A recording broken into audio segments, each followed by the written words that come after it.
우리는 지금 계속해서 부모 공경에 대한 말씀을 보고 있습니다. 우리가 읽은 내 부모를 공경하라 이 계명은 5번째 계명입니다. 이웃사랑의 첫 번째 시작이 바로 부모를 공경하라는 말씀이라는 것을 이 십계명에서는 5번째 계명으로 우리에게 알려주고 있습니다. 그리고 이 말씀을 주신 하나님은 우리의 아버지시라는 것입니다. 또한 이 말씀을 받은 자들은 하나님의 자녀라는 것입니다. 하나님의 자녀가 누구입니까? 하나님의 자녀된 이스라엘 백성들로부터 오늘날에 이르기까지 모든 믿는 사람들을 말한다는 것입니다. 이제 예수 믿고 하나님의 자녀가 된 너희들이 어떻게 자유인으로 살아야 할지를 말씀하십니다. 무엇보다도 중요한 것은 하나님 나라 시민이 살아가는 질서를 가르치실 때 그 실제적인 삶을 우리가 살아갈 수 있도록 하나님께서 친히 일하신다는 것입니다.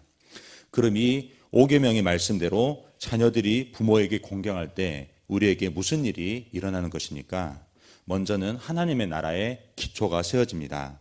하나님 나라의 기초는 무엇일까요? 바로 가정이라는 것입니다. 즉 부모와의 관계가 먼저 바로 세워지므로 가정의 회복을 가져오게 됩니다. 이 회복된 가정들이 모여서 건강한 공동체와 사회 그리고 나라를 세우는 출발점이 된다는 것입니다. 자기 열심으로 기초를 세우는 국가와 세상과 가정은 그리고 개인의 일상에서는 살인과 간음, 도둑질, 거짓 증거와 탐심이 넘쳐나게 됩니다.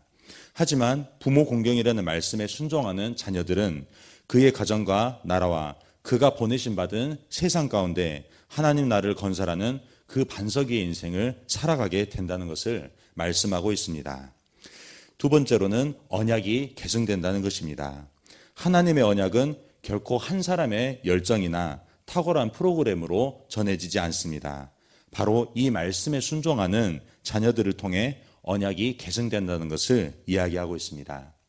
창세기 12장에서 보면 아브라함에게 하신 하나님의 언약이 나옵니다. 내가 너로 하여금 큰 민족을 이루게 하는데 너는 그 민족의 복이 된다고 하십니다. 그리고 너로 인해 땅의 모든 족속이 복을 받는다고 이야기하십니다. 이 아브라함의 복을 보면 한 개인의 인생이 받은 복이 자기에게만 머무는 것으로 끝나는 게 아니라는 것을 이야기하고 있습니다. 나의 가정과 자녀들이 그 복을 계승합니다. 그리고 그 복을 지닌 자녀들로 하여금 땅에 사는 모든 이들이 그리고 모든 족속들에게 그 복이 흘러간다는 것을 이야기하고 있습니다. 마치 강물이 상류보다 하류에서 더 넓고 깊어지듯이 아브라함에게 주어진 언약은 자녀들의 시대에 더 넓은 민족과 더 넓은 땅을 포괄하는 약속으로 확대됨을 지금 말씀하고 계신 것입니다. 또한 하나님께서는 이 언약이 어떻게 성취되는지를 구체적으로 말씀하십니다. 창세기 18장 19절 세번역 성경입니다. 내가 아브라함을 선택한 것은 그가 자식들과 자손을 잘 가르쳐서 나에게 순종하게 하고 옳고 바른 일을 하도록 가르치는 뜻에서 한 것이다. 그의 자손이 아브라함에게 배운 대로 하면 나는 아브라함에게 약속한 대로 다 이루어 주겠다라고 말씀하십니다. 이 하나님의 언약을 받은 아브라함에게는 여러 자녀들이 있었습니다. 그러나 이 언약을 계승한 자녀는 오직 한 사람, 이삭이라는 것입니다. 이삭은 순종함으로 언약의 계승자가 되었습니다.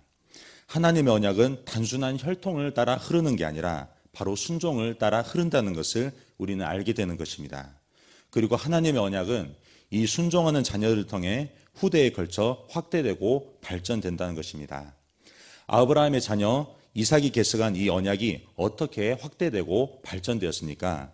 창세기 28장에서 보면 이삭의 자녀인 야곱을 통해 후대로부터 계승되어지는 언약의 모습을 우리는 볼 수 있습니다. 먼저는 동행의 약속이 있습니다. 내가 너와 함께 있으라고 말씀하십니다. 또한 보호의 약속을 하십니다. 내가 어디로 가든지 너를 지키며라고 말씀하신 것입니다. 그리고 귀환의 약속이 이어집니다. 너를 이끌어 이 땅으로 돌아오게 할지라라고 말씀하십니다. 끝으로 완수의 약속을 하십니다. 내가 내게 허락한 것을 다 이루기까지 너를 떠나지 아니하라라고 철저하게 우리의 그 약속을 지키신다는 확신을 주신다는 것입니다.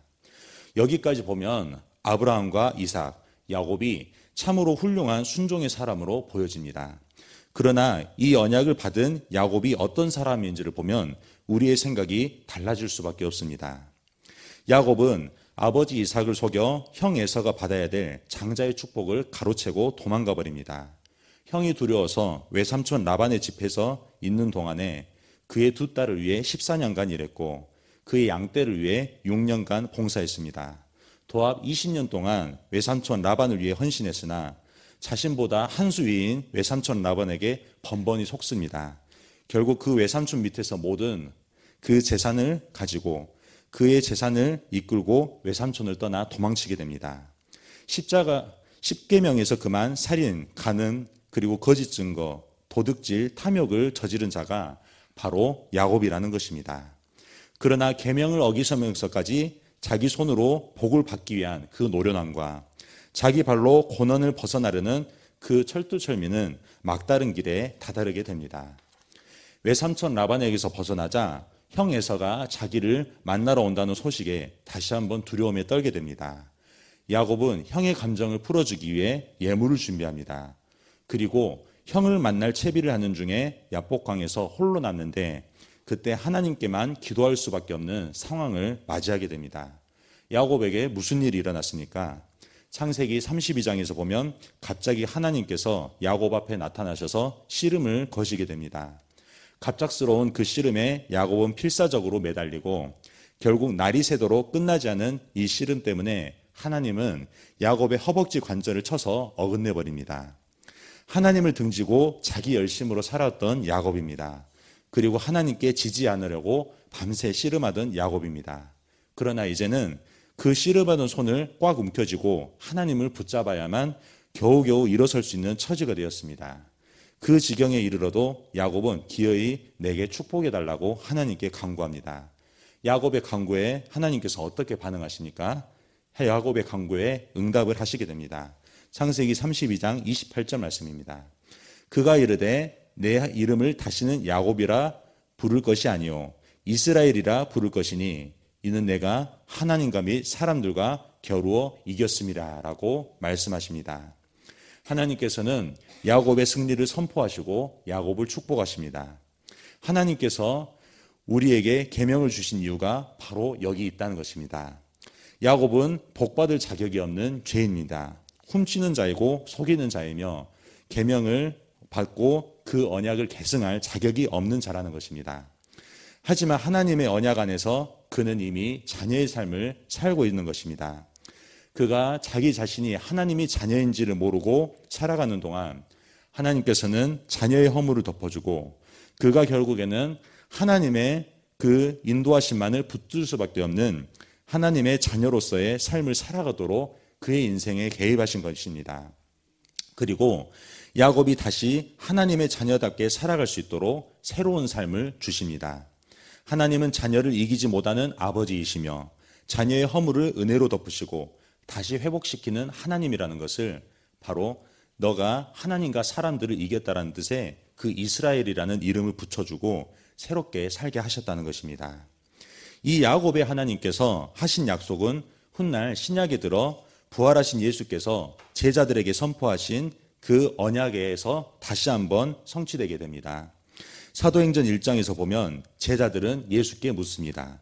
주께서 이스라엘 나라를 회복하심이 이때니까 하니라고 묻습니다.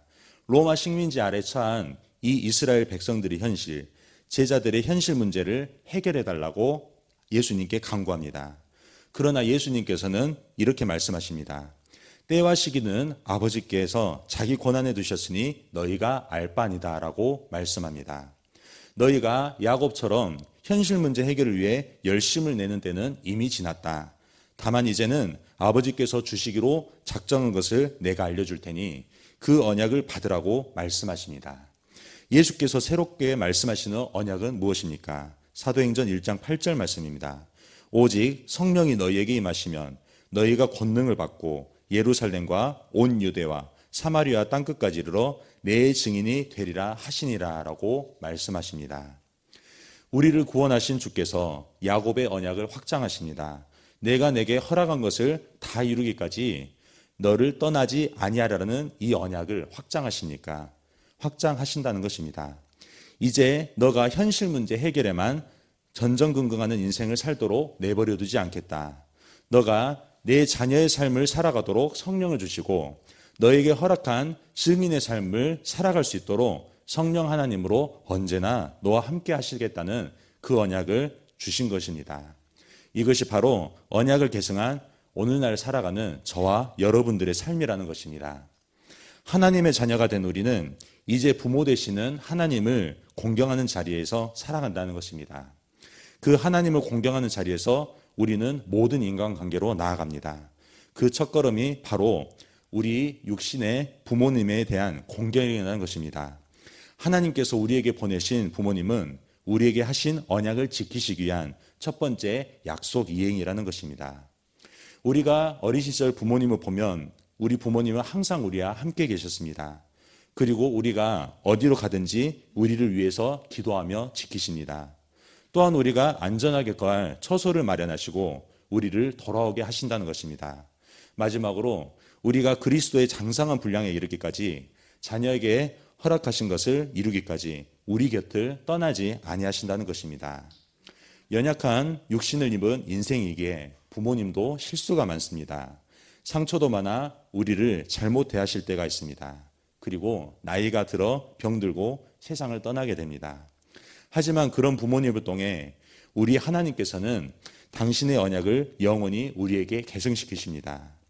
부모님과의 많은 시간들을 통해 겪게 되는 가정생활, 학교생활, 직장생활, 그리고 신앙생활이 합력하여서 선을 이룬다는 것입니다.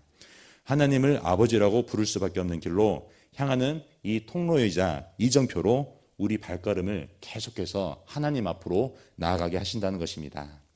오늘 하루를 살아갈 때 여기 계신 모든 분들이 하나님을 아버지라고 부를 수밖에 없는 그 인생을 사는 줄 믿으시길 바랍니다.